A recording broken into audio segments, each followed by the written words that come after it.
I love having a container garden because it allows me to take this after, not just recycle it and, toss it away, but actually start producing something that I can eat.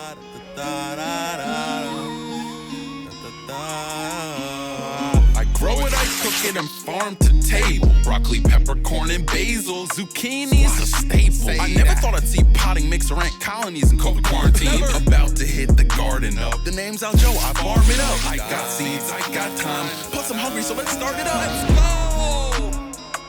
aLJo, quarantine, gardening. In COVID-19. During a time of such uncertainty and anxiety, it is so important to have a purpose in your daily life. You can take control of your diet, get in touch with your human roots, and create your own solution to food insecurity. Make the best of this quarantine by growing what you eat.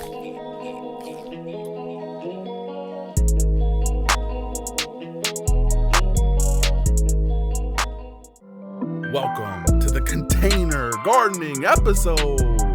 I'll be showing you how I grew vegetables to make delicious meals using planters I bought from my local hardware store and even created myself from food recyclables. No matter the space you live in or money you have available, by the end of this video, you'll know how you can find purpose by growing fresh produce at a fraction of what buying it in the grocery store would cost.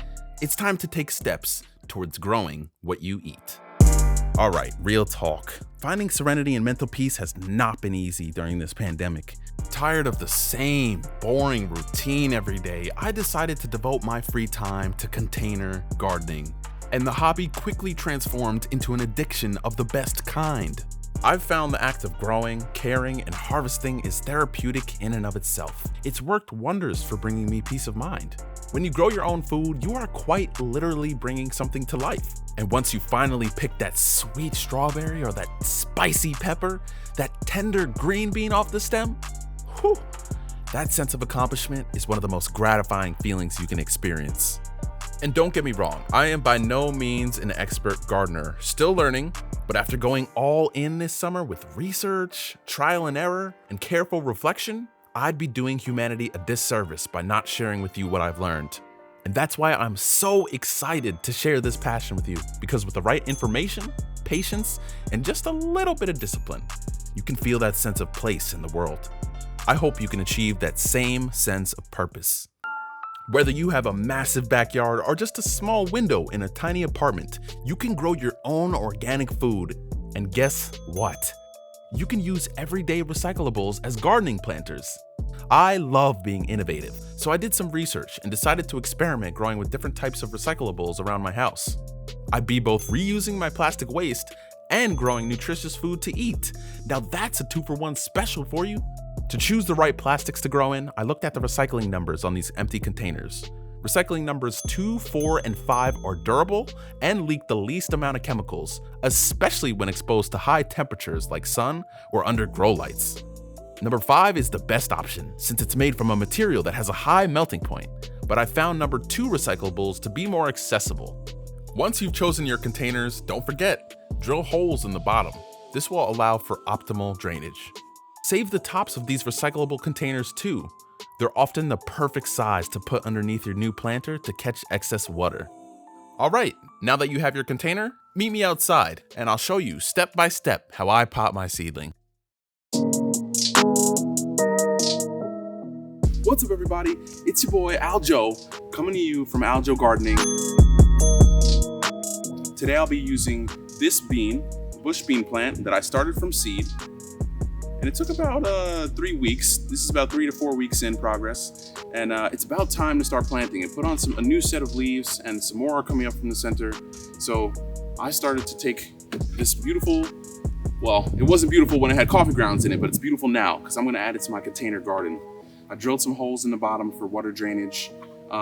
It looks a little tacky, but it is extremely useful. It's a number 2 recycling number, which means that it won't leak any chemicals into the soil, thus into the nutrients and the water, and thus the plant, and thus the beans that we'll eat.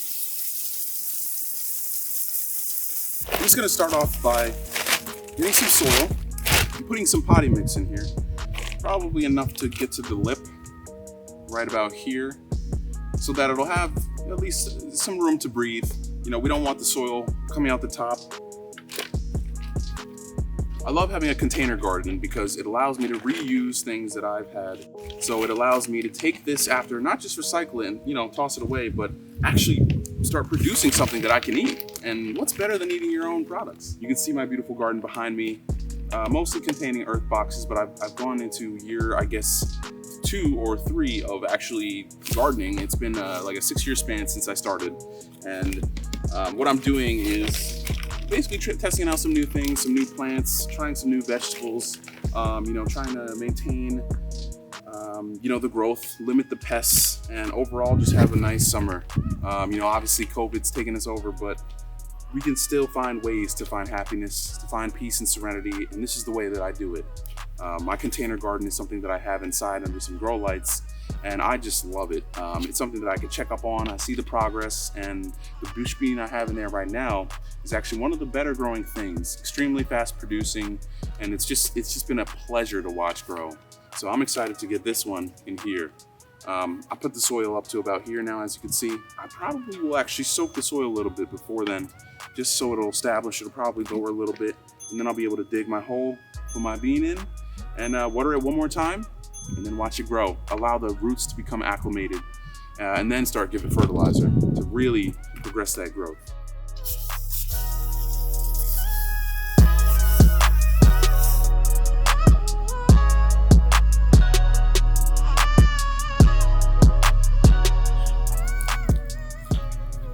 Just check how deep this water goes. And it's very deep, so it's going in there, which is great. All right, fam, I soaked my potting mix. It's not quite at the level I want it. As you can see, it kind of went down, which is exactly what we expected. That's why we soaked it. And now we're gonna scoop a couple more shovels into the potting mix on top.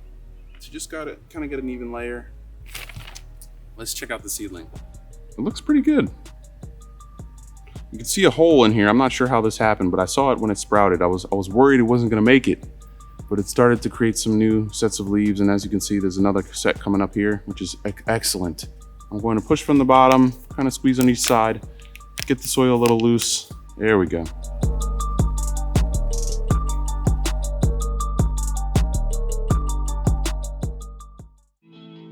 All right, so I got my seedling right here. Started from seed again, which I'm really proud of.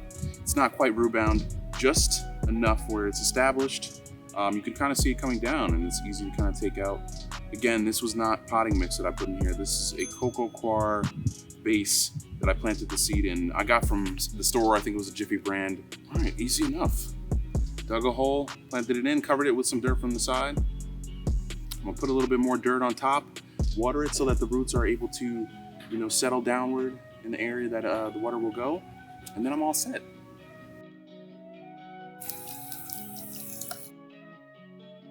And there you have it. In a couple weeks, this is gonna be big. It's gonna continue to sprout leaves in 3s. It'll go upwards. And I'll give you a sneak peek of what it's gonna look like in a couple weeks, and we'll track this progress as we go along. And look at that. Once you have your new seedling planted in your beautiful recycled container, you can choose to keep it outside in a sunny spot, or inside next to a south-facing window with plenty of sunlight, or better yet, underneath some grow lights. I bought full spectrum LED grow lights from Amazon to give my plants the adequate energy needed to photosynthesize indoors. Like tomatoes and many peppers, bean plants are self-pollinating, so this is one vegetable I can grow completely inside, whereas many other fruit-bearing vegetables like squash, eggplant, or okra need insects to help with the pollination process. I water these containers once or twice a week. A nice soak so that the water gets to the roots, but not too much where it starts coming out of the drain holes. Indoor pests like fungus gnats and thrips thrive in moist soil. It's the perfect conditions for them to reproduce consistently. And that's why I constantly have fly tape around my indoor growing area. To give my plants the nutrients needed to grow foliage, flowers, and eventually fruit, I water my containers with an organic liquid fertilizer on a weekly basis. All this upfront effort is so worth it. After weeks of humbling maintenance and satisfying growth, there is nothing better than watching that fruit emerge from the center of a flower. And not too long after, you'll have crops ready for eating. I love having a lot of different types of vegetables growing because I can make fresh organic meals all summer long from all the different garden vegetables and herbs. And there is nothing that feels more accomplishing than chopping up some homegrown produce, trying a new recipe out, experimenting with some new methods of cooking, and of course, seasoning your veggies to perfection to get that iconic taste of home that the whole family loves. Container gardening is the ultimate solution to take control of your diet for just a fraction of what you would pay at the grocery store. Plus, you can shorten the farm-to-table process, which means you know exactly what your food went through during its life cycle, because you guided it through its life cycle. Growing your own food in containers means you know every detail about where your food comes from, what chemicals have been used on it, if any, the type and frequency of fertilizer given, and you can appreciate the ecology and Mother Nature so much more. No matter how many times you've failed, or if you've never even gardened before, I promise you can grow a green thumb. All it takes is patience, dedication, and the same amount of hope that plants have each year when they drop their seeds to the ground, uncertain of whether they'll succeed in continuing their legacy. But still, they succeed. You can be a part of this amazing ecological process, all while putting healthy food on the table. And if you love being resourceful, reusing milk jugs, yogurt tubs, and protein powder containers are all ways to reduce waste, reuse space, and recycle food with delicious taste. And that is bars. You may feel like you don't have the time, the knowledge, space, or a green thumb, but I promise, when you decide to take those first small steps in starting a container garden, those are the steps that will lead to big leaps forward in uplifting yourself, your family, and our communities.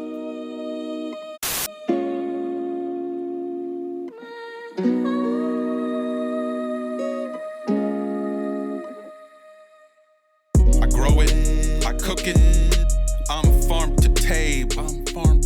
Cauliflower, okra, eggplant, and basil. Zucchini, that's a staple. Container gardening, I'm about to hit my garden up. The name is aLJo, yeah, I'll farm it up. I got seeds and I got time and I'm pretty hungry, to be honest, so it started up. Never thought I'd see potting mix and ant colonies in COVID quarantine.